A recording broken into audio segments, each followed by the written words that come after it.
Axis Label Group presenta, en formato podcast, Bravura Inc., el espacio para las voces de emprendedores y empresarios, con la dirección y presentación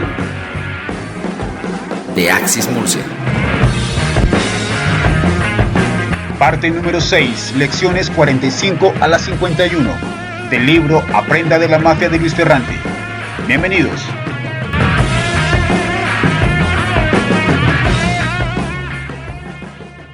Axis Label Group está presentando Bravura Inc. Lección 45. Haga su trabajo. Flexibilidad. Muchas personas esperan que las demás personas hagan las cosas de cierta manera y no se dan cuenta que cada uno tiene su forma de hacer dichas cosas. Ejemplo de ello fue cuando Luis Ferrante y su banda estaban en medio de un atraco.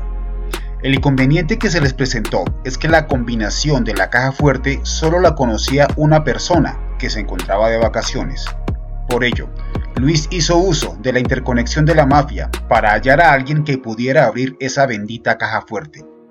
Telefoneó a un amigo para que lo contactara con la persona adecuada y en efecto se contactó con Vini el Bóveda, quien le pidió a Luis el 30% del botín. Luis no tenía de otra que aceptar. Después de que Luis le diera las indicaciones, a los 20 minutos Vini llegó al lugar del atraco. Luis y sus compañeros esperaban que Vini sacara de su caja de herramientas un par de guantes de piel, un estetoscopio para averiguar la clave de la caja, pero no fue así. Vini el Bóveda sacó de su caja de herramientas un mazo. ¿Qué coño es eso?, preguntó Luis. Es mi equipo de trabajo. Con él puedo abrir cualquier caja, respondió Vini, y se puso a dar unos cuantos golpes a la caja.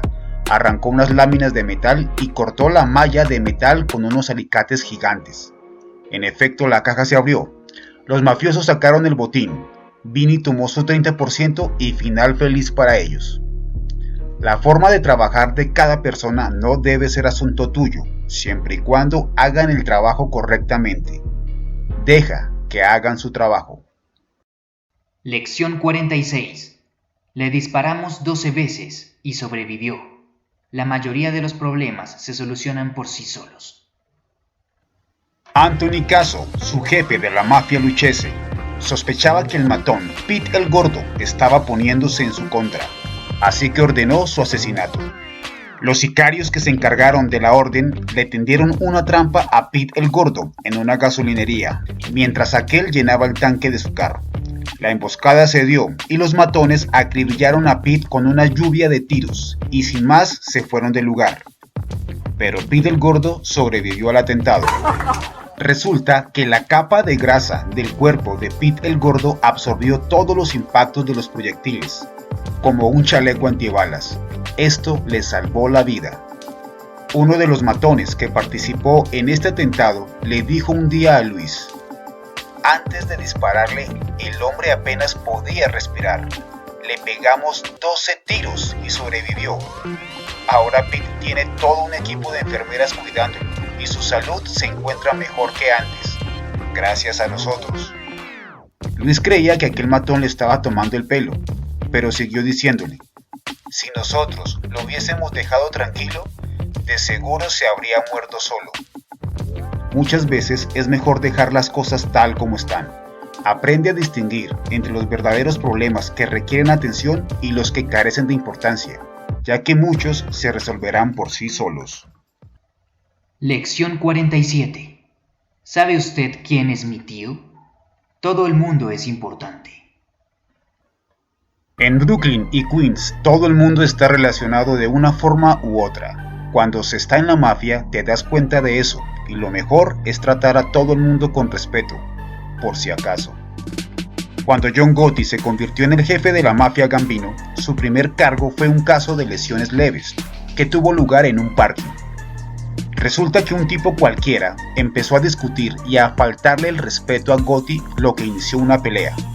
Pero Gotti le pateó el trasero, y como suele suceder, aquel tipo salió llorando en busca de la policía. Gotti fue arrestado por agresión, y aquel bocón se dio cuenta de con quién se había metido. El caso se fue a juicio y después de que el tipo sufriera de una amnesia consciente, Gotti fue absuelto. El hombre tuvo suerte de salir con vida y de la forma más brusca aprendió a respetar a las personas. Por favor, trata a todo el mundo con respeto. Nunca se sabe dónde estaremos mañana. Lección 48.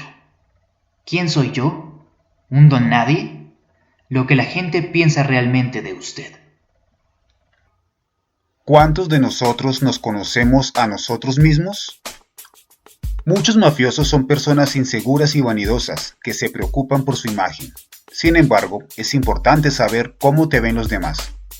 Un mafioso llamado Philip Blake le preguntaba a Luis Ferrante sobre qué pensaba de él. Para Luis, aquella pregunta carecía de importancia, y en varias ocasiones Philip le hacía esta misma pregunta a Luis. Pero Luis seguía sin hallar la importancia de aquella pregunta. «Veo que no lo entiendes», le dijo Philip Blake a Luis. «Es importante saber cómo te ven los demás». De esta forma, Luis empezó a sentir curiosidad por aquella simple pregunta. Ahora, te pregunto a ti, ¿es válido para mujeres y hombres? ¿Te has preguntado alguna vez cómo te ven los demás? ¿Quién eres? ¿Cómo te comportas? ¿Eres grosero o educado? ¿Tacaño o caritativo? ¿Cuentan contigo? ¿Qué te define? ¿Qué dicen y piensan los demás cuando sale a relucir tu nombre? Piénsalo.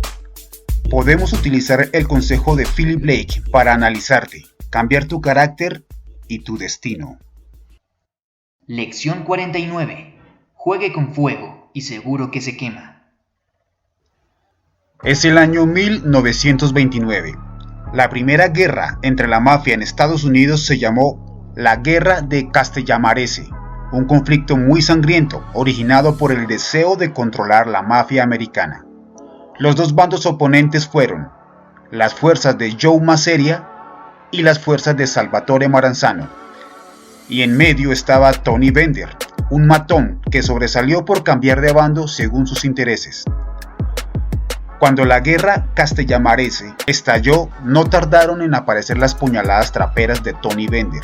Al principio se alió con el bando de Joe Massera, pero cuando este barco empezó a hundirse, Bender se fue para el bando de Salvatore Maranzano. Y cuando la tripulación de Maranzano se amotinó, Bender se unió con los amotinados. Es el año 1931. La guerra terminó y Bender trabajó durante un tiempo bajo las órdenes de Lucky Luciano. Cuando Luciano fue a prisión, Bender se fue a donde Vito Genovese. Cuando Genovese escapó a Italia, Bender se fue donde Frank Costello. Cuando Genovese, desde Italia, ordenó la muerte de Costello, Bender volvió a trabajar para Genovese. Y cuando Genovese fue a prisión, Bender se fue a donde Carlo Gambino. Para entonces la reputación de Tony Bender era la de un promiscuo y la mafia ya estaba harta de sus juegos. Por ello, Bender desapareció y su cuerpo jamás ha sido encontrado. Cuando se juega a dos bandos, de seguro que se pierde. El cambio de aliados hace que la suerte de un hombre se acabe. Este es un asunto que se ha repetido durante la historia. Espero que tú no seas el próximo en asumir ese papel. Lección 50. Los italianos hablan gesticulando. Lenguaje corporal. Un conductor atropelló accidentalmente al hijo de un mafioso. Afortunadamente, al muchacho no le pasó gran cosa aparte de unos cuantos moretones y un par de rasguños. El padre del muchacho estalló en cólera por lo que le había sucedido a su hijo y prometió matar al conductor. Por su lado, el conductor ya se había dado cuenta en el problema en el que se había metido. Por ello pidió ayuda a un gorilón llamado Pete el Glotón, para que le salvara el pellejo en este asunto. Pete el Glotón aceptó ayudarle al conductor, pero a su vez aprovecharía la situación para asustar aún más a este pobre hombre y así sacarle dinero. Ten cuidado a quien le pides ayuda. Luis Ferrante era conocido del padre del muchacho atropellado y estaba convenciéndolo de dejar de lado la idea de matar a ese conductor. De esta manera, Pete el Glotón y Luis Ferrante se unieron para extorsionar a aquel pobre hombre. La idea era hacerle creer al conductor que debía dar una cantidad de dinero para que el papá del joven que él atropelló desistiera de su amenaza de muerte.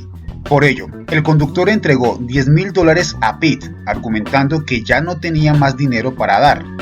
Pero Pete el glotón se las arreglaba para sacarle $5,000 más cada semana al conductor, a lo que este último aseguraba que ya no podía dar más dinero, cosa que era mentira, ya que cada semana entregaba los $5,000 a Pete. Un día el glotón le dijo a Luis: «Ya no tiene más. No le podemos sacar un centavo más».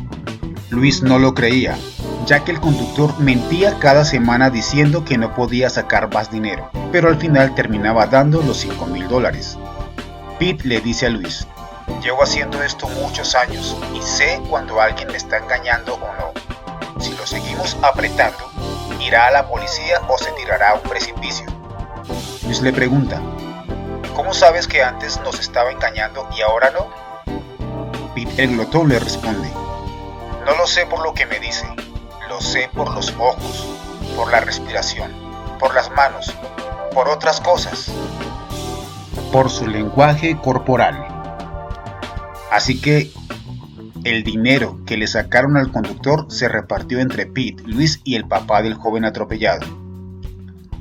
No confíes en las palabras de alguien si su lenguaje corporal te dice algo muy distinto. Lección 51. Entregue las mercancías. Le representan a usted.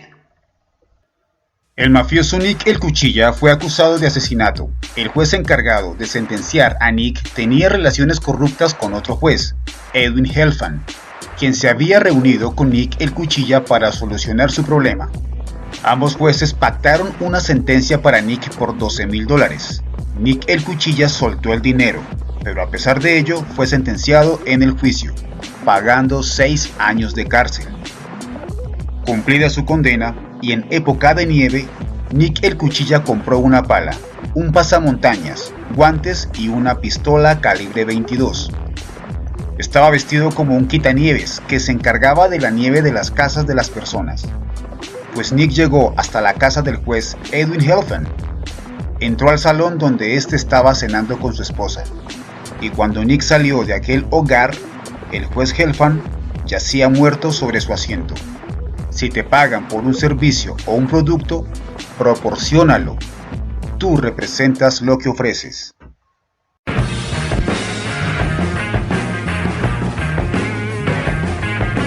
Bravura Inc. El espacio para las voces de emprendedores y empresarios regresará próximamente. Gracias por escucharnos. Unámonos para crecer más.